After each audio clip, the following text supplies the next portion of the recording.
When ore is first extracted from the ground, it arrives in rail cars looking like this: massive, irregular chunks of solid rock. If we zoom in, the metals we are looking for are locked away as microscopic specks, pushed deep inside these boulders. If engineers cannot efficiently free those tiny flecks and separate them from the surrounding waste rock, the entire extraction operation becomes an expensive exercise in moving dirt.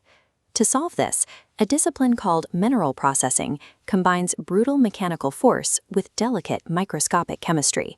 This sequence is designed to isolate those microscopic particles, concentrating them until they are rich enough to be sent to a refinery. The first stage is primary crushing. Massive machines like jaw or gyratory crushers use pure mechanical force to fracture the largest pieces of rock coming straight from the mine. Those fragments then drop through a sequence of secondary and tertiary crushers. With each stage, the rock is broken down further until it resembles common gravel. This physical reduction is a preparatory phase. It fractures the material just enough so that the precision work can follow. Even at the size of gravel, the valuable metals are still tightly bound within the waste rock. Brute force alone has reached its limit.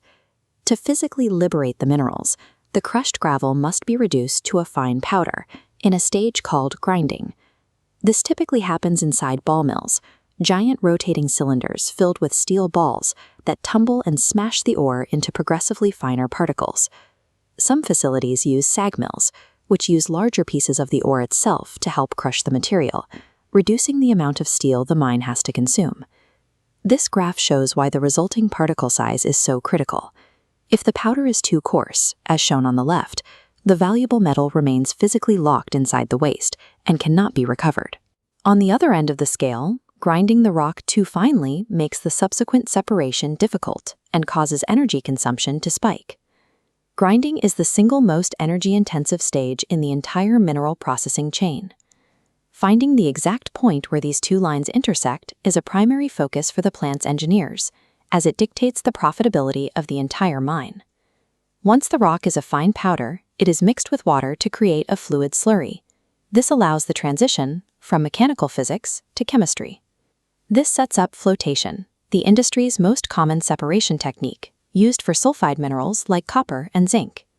Chemical reagents called collectors are added to the slurry.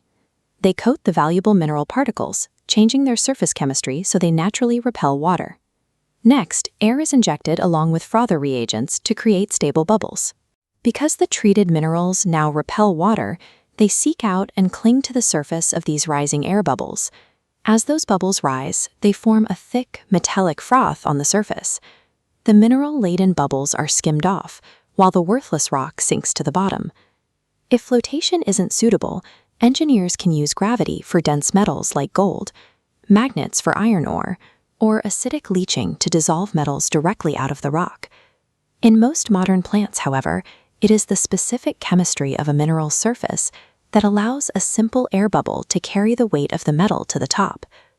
The final product of this sequence is the concentrate, a dewatered, high-value material that is shipped to a smelter or refinery for final processing. The remaining waste material, called tailings, is pumped into large storage facilities for long-term environmental management.